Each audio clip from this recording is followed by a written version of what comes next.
तो कन्या लगन वालों के लिए हम राहु की प्लेसमेंट के बारे में लगातार चर्चा कर रहे हैं। अब ये वीडियो आपके 4th हाउस के लिए रहेगी, जहां पर राहु धनु राशि में आपके स्थित होंगे। धनु राशि में राहु नीच की स्थिति में होंगे। ऐसे में अगर राहु यहां बृहस्पति के साथ बैठे हो तो कुछ हद तक आप थोड़े बेटर रिजल्ट एक्सपेक्ट कर सकते हैं। बट बृहस्पति यहाँ अब वक्री कंडीशन में नहीं होने चाहिए। बृहस्पति अगर वक्री हो जाते हैं तो आपको काफ़ी ज़्यादा समस्याओं का सामना करना पड़ेगा। इवन मैरिड लाइफ को लेकर भी आपको समस्याएं आएंगी। ऐसा जो राहु होगा वो निश्चित तौर पे आपको आध्यात्मिक उन्नति में या विदेश यात्रा या विदेश में सेटलमेंट के लिए बहुत ज़्यादा सहायता करेगा। लेकिन ये आपकी डोमेस्टिक लाइफ को बहुत ज़्यादा स्ट्रगल वाला बनाता है शुरुआत में, और कैरियर चुनने में भी आपको काफ़ी ज़्यादा परेशानियां आती हैं। ऐसे में जुपिटर का आपके चार्ट में अच्छी स्थिति में होना तो बहुत ही ज़्यादा जरूरी है। इसके साथ साथ आपके चार्ट में शनि भी अच्छी स्थिति में होने चाहिए, क्योंकि शनिवत ही राहु रिजल्ट देंगे आपको। यहाँ पे राहु स्थित है तो हो सकता है कि आपकी फैमिली उतनी ज़्यादा धनवान नहीं रही हो, सुख समृद्धि नहीं रही हो शुरुआत में आपके जन्म के समय के बाद, लेकिन धीरे धीरे आपकी फैमिली में जो प्रोग्रेस होगी कहीं ना कहीं उसमें आपका बहुत इंपॉर्टेंट रोल होगा। यहाँ पे राहु आपके परिवार के सदस्यों के साथ अक्सर मतभेद करवा सकता है। छोटी आयु में ही आपको परिवार के सदस्यों से दूर कर सकता है। इवन वो आपको फॉरेन में भी सेटल कर सकता है। तो कोई ना कोई रीजन भले ही हो आपका, हायर स्टडीज़ को लेके, अपने कैरियर को लेके, या किसी भी तरीके का अन्य कोई रीजन जिसके लिए आप फॉरेन में सेटल हो रहे हैं या लगातार आप फॉरेन टूर करते जा रहे हैं। इसके साथ साथ अगर आप किसी अदर स्टेट में भी अगर सेटल होते हैं तो यहाँ राहु आपको बहुत ज़्यादा प्रोग्रेस दे सकते हैं। लेकिन आपके स्पेशली मदर के स्वास्थ्य के लिए ये उतनी अच्छी स्थिति नहीं होगी अगर आपका जुपिटर भी चार्ट में अच्छी स्थिति में नहीं है। उसके बाद आपको देखना होगा कि राहु के साथ यहाँ कोई भी अन्य प्लैनेट है या नहीं।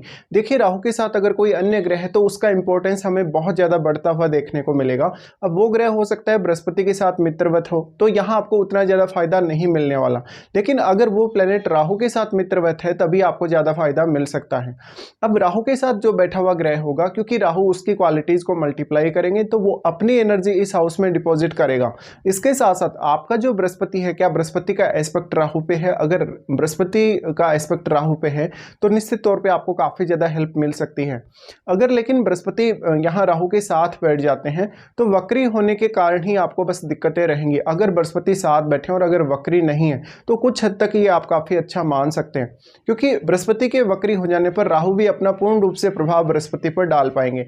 लेकिन अगर बृहस्पति अपने मूल त्रिकोण में या अपने खुद के घर में इस तरीके से बैठे हैं बिना वक्रे हुए सामान्य स्थिति में, तो यहाँ बृहस्पति उतना ज्यादा राहु का प्रभाव नहीं आने देंगे आपकी लाइफ में। फिर आपके लिए बृहस्पति इसलिए भी इंपॉर्टेंट हो जाते हैं क्योंकि वो आपके सप्तमेश भी हैं। ऐसे में बृहस्पति अगर राहु के साथ बैठते हैं तो निश्चित तौर पे आपकी मैरिड लाइफ और आपके ओवरऑल लाइफ पे असर पड़ेगा ही पड़ेगा।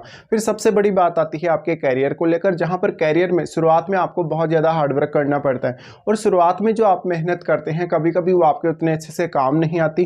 कैरियर को लेकर हमेशा कन्फ्यूजन में रहते हैं। साथ साथ में अपनी जो आर्थिक स्थिति है उसके ऊपर भी आपका मेजर फोकस होना चाहिए। राहु की यहाँ प्लेसमेंट है तो ये मानसिक रूप से आपको उतार चढ़ाव दिखाएगा। अगर चंद्रमा आपके चार्ट में अच्छी स्थिति में नहीं है तो इस बात की और भी ज्यादा संभावना है कि राहु आपको बहुत बड़े बड़े सपने दिखाएगा। ऐसा राहु है तो अगर जुपिटर बहुत अच्छी स्थिति में है तो राहु आपको काफी ज्यादा आध्यात्म की तरफ और इवन भौतिक सुख सुविधाओं की तरफ लेकर जा सकते हैं। अगर शुक्र का संबंध बन रहा हो यहाँ राहु से, या राहु का संबंध दृष्टि संबंध या युति शुक्र से बन रहा हो, तो थोड़ा कुछ हद तक आप इसको अच्छा मान सकते हैं। अब यहाँ पे आपको ये देखना होगा कि राहु आपके चार्ट में जिन जिन भावों को एस्पेक्ट कर रहे हैं वहां पर कौन कौन से प्लैनेट बैठे हैं। सबसे पहले आपके जो राहु यहां से एस्पेक्ट डालेंगे अष्टम भाव पे डालेंगे। अष्टम भाव जो मंगल का घर है आपके चार्ट में, मंगल का घर होने की वजह से यहाँ राहु से सिर्फ और सिर्फ आप अष्टम भाव से जुड़े कार्यों में थोड़ा सपोर्ट एक्सपेक्ट कर सकते हैं। लेकिन इस प्रकार का एस्पेक्ट आपके रिश्तों के लिए उतना अच्छा नहीं होगा, स्पेशली जब आप मैरिज कर लेते हैं। मैरिज के बाद आपके इन लॉज के साथ आपको कुछ ना कुछ समस्याएं आती रहेंगी। अगर अष्टम भाव में कोई फायरी प्लैनेट बैठा है तो इस बात की संभावना और भी ज्यादा है। यहाँ पे अब राहु का एस्पेक्ट है तो ये रिसर्च करने, अष्टम भाव को जानने या अष्टम भाव से संबंधित अपनी जिज्ञासाओं को पूरा करने के लिए ये बहुत अच्छी स्थिति मानी जा सकती है। इसके साथ साथ अगर चंद्रमा आपका कहीं भी अच्छी स्थिति में चार्ट में है तो राहु अष्टम भाव पे दृष्टि डाले तो ये आपके सिक्स सेंस को बढ़ाने वाले होंगे। इसके साथ साथ वास्तव में जो लाइफ में उतार चढ़ाव आएंगे वो उतार चढ़ाव चाहे आर्थिक रूप से हो, स्वास्थ्य के दृष्टिकोण से हो, उनको हैंडल करने में भी आप काफ़ी सक्षम होंगे। ऐसा जातक लेकिन अपनी फैमिली से बहुत कुछ एक्सपेक्ट कर रहा होता है और वो अपने पार्टनर की फैमिली से भी। तो यहाँ पे अब रिश्तों को लेके जितनी ज़्यादा आपको अपेक्षाएं रहेंगी उतना ही ज़्यादा आपको दिक्कतें रहेंगी। उसके बाद राहु एस्पेक्ट करते हैं आपके 10th हाउस को। अब राहु यहाँ अपने उच्च के घर को एस्पेक्ट कर रहे हैं, तो वो 10th हाउस के लिए बहुत अच्छा काम करेंगे। लेकिन समस्या ये है कि केतु ऑलरेडी आपके 10th हाउस में स्थित हैं। ऐसे में राहु और केतु के मध्य 180 डिग्री का एंगल है, तो राहु एक सीमा तक ही प्रभाव डाल सकते हैं आपके 10th हाउस पे, जबकि आपका केतु जो 10th हाउस में बैठा है वो आपके 10th हाउस को बहुत ही स्ट्रांगली प्रभावित कर रहा है। और केतु के साथ बैठे हुए ग्रह का रोल भी कहीं ना कहीं आपको देखना चाहिए, क्योंकि केतु आपकी एनर्जी को एब्जॉर्व कर रहे हैं जो 10th हाउस की एनर्जी है। और अगर यहाँ केतु के साथ कोई भी ग्रह बैठा है तो वो ग्रह की एनर्जी को भी कहीं ना कहीं केतु कम करने का काम कर रहे हैं। इसलिए उस ग्रह से संबंधित भावों को देखिए, उन भावों के लिए अब आपको राहु के साथ बैठा हुआ ग्रह ही ज़्यादा मदद कर सकता है।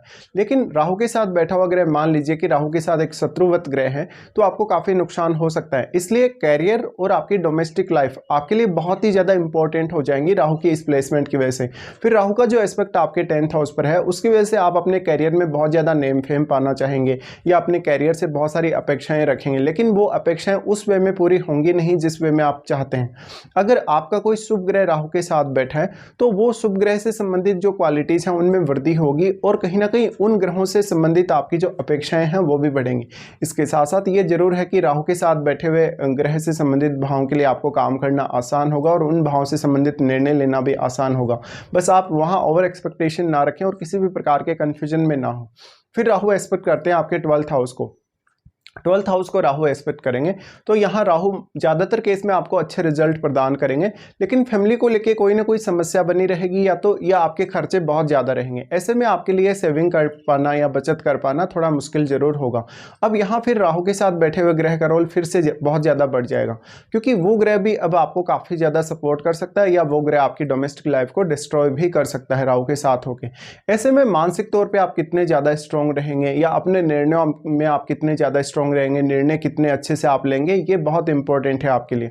राहु का एस्पेक्ट जो आपके 12th हाउस पर है उसकी वजह से हो सकता है आपके परिवार के सदस्यों को या आपको कोई बहुत सीरियस इंजरी हो सकती है और इस वजह से आपको काफ़ी ज़्यादा नुकसान का सामना करना पड़ सकता है। बहुत लंबे समय तक आपको बेड पर रहना पड़ सकता है। तो अब 12th हाउस में कोई ऐसा प्लैनेट आपको नहीं चाहिए जो बहुत ज़्यादा एग्रेसिव हो, क्योंकि उसका डायरेक्टली असर आपके स्वास्थ्य पे, आपके निर्णय क्षमता पे और डायरेक्टली आपका जो मैरिज का रिश्ता है उस पर पड़ेगा। ऐसे में राहु जो एस्पेक्ट डाल रहे हैं, तो राहु का अगर कोई मित्र ग्रह ही अगर आपके 12th हाउस में बैठा हो तो आपको ज़्यादा फायदा मिल सकता है किसी अन्य ग्रह की तुलना में। इसके साथ साथ आपको ये देखना होगा कि वास्तव में आपको राहु की महादशा है या नहीं, और अगर आपको राहु की महादशा है तो वो कौन से एज पीरियड में आपको स्टार्ट हो रही है। हो सकता है आपको राहु की महादशा बहुत ही मिड एज में स्टार्ट हो रही है, उस समय आप बहुत कुछ करने में सक्षम होते हैं और ऐसे में आप बहुत ज़्यादा प्रगति अपनी लाइफ में कर सकते हैं। दूसरा जो यहाँ सबसे बड़ा जो प्रॉब्लम आपको रहेगा वो शुरुआती एजुकेशन को लेकर रहेगा।